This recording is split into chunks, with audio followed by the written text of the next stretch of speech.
BRS working president Telangana మాజీ minister KTR గారి మీద న్యూస్ ఛానల్ ముసుగులో వాళ్ళు రన్ చేసినటువంటి ప్రోగ్రాంలో పెట్టిన డిబేట్లు పెట్టిన హెడ్డింగ్స్ జుగుప్సాకరం అనే పదమే సిగ్గుతో ఫ్యాన్కు ఉరేసుకుంటుందేమో అంతటి వీళ్ళ జుగుప్సాకరం చూసి నేను జుగుప్సాకరం ఎట్లయితే వాళ్ళ ముందు అనేది ఫ్యాన్ ఉరేసుకుంటుంది.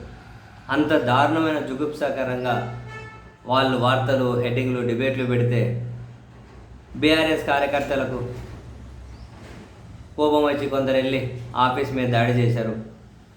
దాడిని కొంత ఖండించుకుంటూనే ఇటువంటి జర్నలిజాన్ని కూడా చాలామంది అసహించుకున్నారు. అయితే ఈ క్రమంలో చాలామంది దీని మీద స్పందించుకుంటూ వస్తూ ఉన్నారు. మాజీ ఐఏఎస్ పివిఎస్ శర్మ మాజీ బ్యూరోక్రాట్ ఈయనైతే మరో 2 అడుగులు ముందుకేసి కొన్ని పాటలు కూడా పాడుతున్నారు. దీని మీద చాలా ట్వీట్లు చేశారు ఆయన. ఇది అంతం కాదు, ఆరంభం మాత్రమే, జర భద్రం కొడుకో అని. మొన్న ఏపీలో ఒక ఛానల్ మీద ఒక పార్టీ కార్యకర్తలు దాడి చేస్తే ఒక్కడు నోరు మెదపలే. ఇప్పుడేమో అందరూ నోరులో గట్టిగట్టిగా మెదుపుతూ ఉన్నారు. అప్పుడు ఏపీలో ఛానల్ మీద దాడి జరిగినప్పుడు నోట్లో ఏముండే సార్ అని చెప్పి ట్వీట్లు. ఆంధ్రాలో జగన్ హీట్ పెంచేసరికి వీళ్ళు తెలంగాణ మీద పడ్డారు.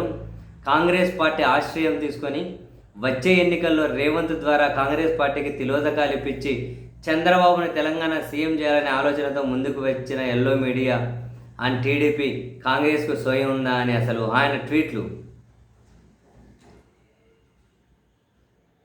తెలంగాణ కాంగ్రెస్ డబుల్ స్టాండర్డ్స్ అని రేవంత్ రెడ్డి మీద చీమ చిటిక్కుమన్న కేసులు పెడుతూ ఉన్నారు. బట్ ఒక పార్టీ అధ్యక్షుడి మీద అంత చెత్త వార్తలు రాస్తూ ఉంటే చూస్తూ ఎందుకున్నారు అని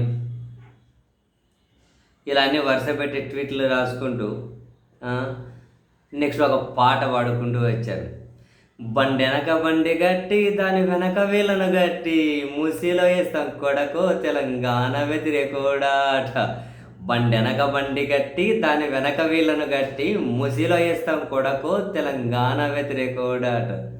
టీడీపీని బీజేపీని దాని వెనక కాంగ్రెస్ని కట్టి, టీడీపీని బీజేపీని దాని వెనక కాంగ్రెస్ని కట్టి అందరినీ మూట గట్టి ముసిలో వేస్తాం కొడకో తెలంగాణ వ్యతిరేకోడా.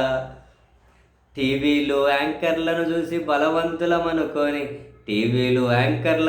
బలవంతులమనుకొని మా పరువు తీస్తే ఊకం కొడకో మూసీలో వేస్తాం కొడకో తెలంగాణ వ్యతిరేకోడా. పాట ఏనే రాశాడో మరి ఎవరన్నా దీన్ని ఇట్లా కైకట్టి రాసినారో తెలియదు. కానీ ఈ పాట ఈవెన్ తెలంగాణకి సంబంధించినటువంటి చాలామంది కూడా ఈ స్క్రీన్ షాట్ తీసుకొని సర్క్యులేట్ చేస్తున్నారు. కొందరు వాట్సాప్ స్టేటస్లు కూడా పెట్టుకున్నారు.